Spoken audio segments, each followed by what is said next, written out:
In the early days of human history, when civilization began to take shape along the fertile riverbanks and plains, two forces emerged that would forever shape the trajectory of societies: religion and political power. These two pillars, one appealing to the divine and the other rooted in the practical needs of governance, have coexisted in a delicate, intertwined relationship since the birth of organized society. For millennia, rulers have turned to religious ideologies to legitimize their authority, while religious institutions have relied on political leaders to enforce and protect their influence. Together, these forces have molded the rise and fall of empires, structured societies, and defined the moral frameworks that govern everyday life. To govern effectively, rulers needed more than military might. They needed divine sanction. Throughout history, religion has inspired awe, devotion, and obedience, making it a potent tool for consolidating political authority. Conversely, political leadership provided the stability and protection necessary for religious institutions to thrive. Even in modern times, where the lines between religion and state are often blurred or contested, this ancient bond continues to shape global discourse, laws, and the moral compass of entire nations. We can trace this relationship back to the earliest civilizations in Mesopotamia, the fertile land between the Tigris and Euphrates rivers.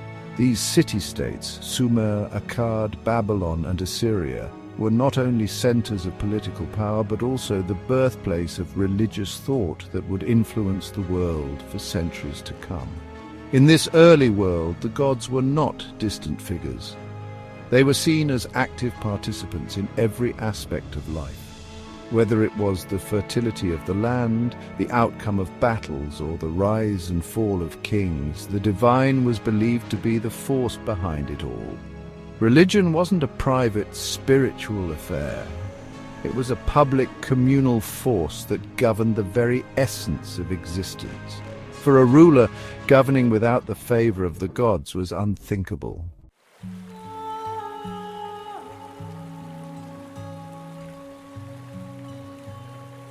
Human civilization, as we know it, began in the fertile lands between the Tigris and Euphrates rivers, a region that would later be called Mesopotamia. The land itself, rich, arable, and strategically located, provided the perfect environment for human societies to develop. But it was not just the physical landscape that shaped the trajectory of civilization. It was also the way in which people interacted with forces they could not control: the weather, the floods, the stars, and the very mysteries of life and death. In these forces they saw the hands of the gods, and in their leaders they sought the divine approval necessary to maintain order in their fragile existence. Mesopotamia is often referred to as the cradle of civilization, and rightly so.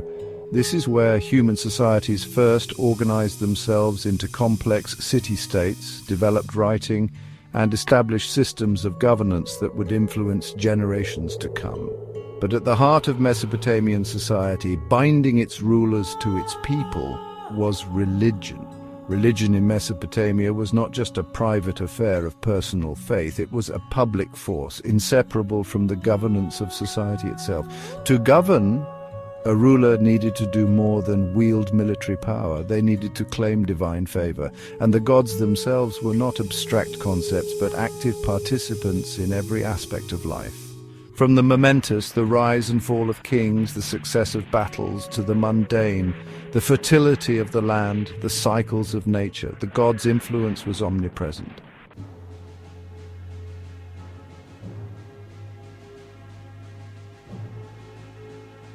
While the Sumerians laid the foundation for the relationship between religion and political power, it was the Akkadians who expanded and centralized this concept on an imperial scale. The Akkadian Empire, founded by Sargon the Great around 2334 BCE, was the first known empire in human history, and its rulers built upon the religious political model established by the Sumerians. Sargon's rise to power was framed in religious terms. According to legend, he was a cupbearer to the king of Kish, but his rise to power was divinely ordained. His rule was seen as a fulfillment of divine will, and he claimed the title of King of the Four Quarters of the World, a title that reflected both his political ambitions and his religious authority. Sargon and his successors, particularly his grandson Naram-Sin, sought to further solidify the connection between religion and empire. Naram-Sin, who ruled from 2254 to 2218 BCE, went a step further than his predecessors by declaring himself a god during his lifetime, an unprecedented move in Mesopotamian history. This self-deification was a bold political statement, one that positioned Naram-Sin as not just an intermediary between the gods and humanity, but as a divine figure in his own right. This divine kingship was symbolized in his depiction, wearing the horned crown of divinity, a privilege previously reserved for the gods themselves. Naram-Sin's self-deification represented a significant evolution in the relationship between religion and political power in Mesopotamia. While earlier rulers had claimed divine favor and portrayed themselves as chosen by the gods, Naram-Sin's declaration blurred the line between human and divine authority. This move would influence future rulers in the region and beyond, as the concept of the god-king would be embraced by later empires, including the Egyptians and the Romans.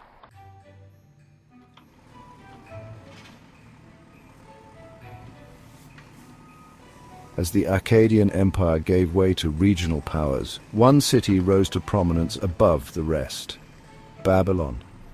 The city's rise under King Hammurabi from 1792 to 1750 BCE would cement its place in history, not only as a center of political power but also as a focal point for religious innovation. Central to this transformation was the elevation of Marduk, a relatively minor god in earlier Mesopotamian religion, to the position of supreme deity. The rise of Marduk was a calculated move by Babylonian rulers designed to consolidate both political and religious power.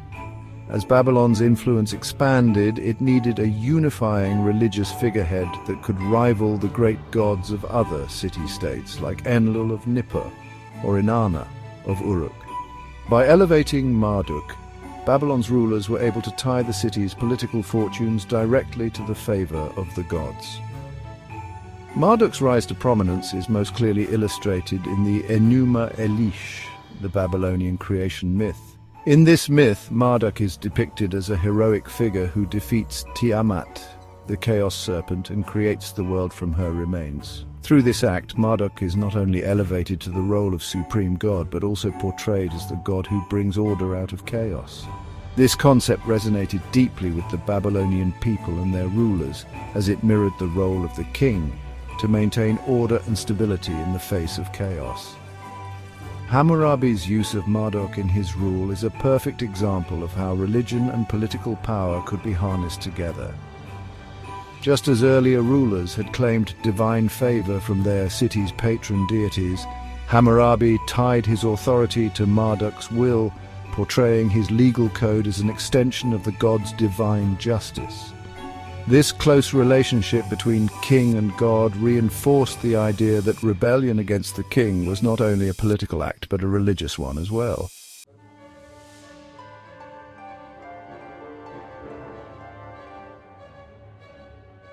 While Babylon enjoyed a golden age under Hammurabi, it was the Assyrian Empire that would later come to dominate the Mesopotamian landscape, and with it, a new model of divine kingship.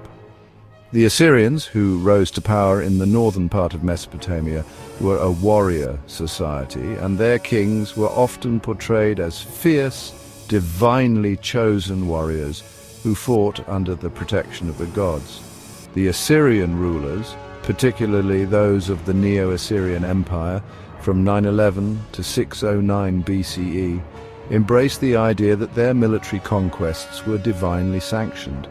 They believed that the expansion of their empire was not just a political necessity, but a religious duty. The Assyrian kings often referred to themselves as the servants of the god Ashur, the chief god of the Assyrian pantheon. Ashur, much like Marduk for the Babylonians, represented divine authority, and the success of the Assyrian Empire was seen as a reflection of Ashur's favor. The depiction of the Assyrian king as a warrior chosen by the gods was not just a religious statement, but a political one.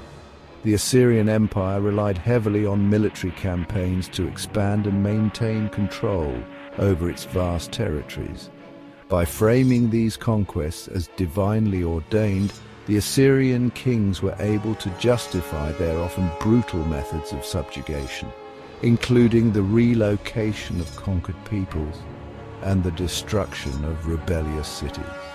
The Assyrians' use of terror as a tool of governance was justified by their belief that they were carrying out the will of the gods.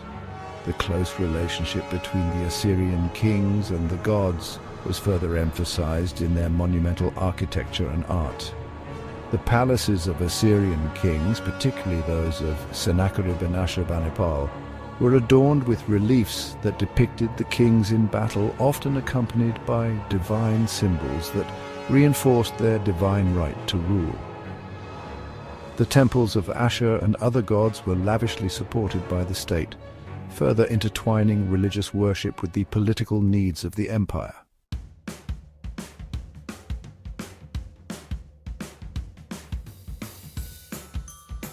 The civilizations of Mesopotamia, Sumer, Akkad, Babylon, and Assyria each played a critical role in shaping the relationship between religion and political power.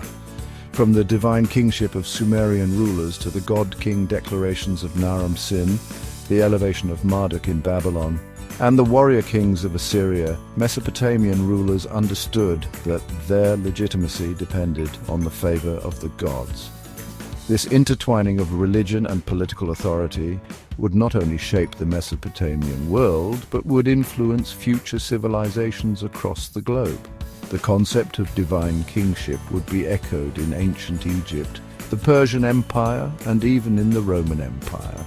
The idea that rulers were chosen by the gods, or were themselves divine, became a central tenet of governance throughout much of human history. As we move forward in exploring other civilizations, we will see how this foundational concept of divine right evolved and adapted, but the central idea remained. The gods and the rulers who represented them were inseparable forces in shaping human society.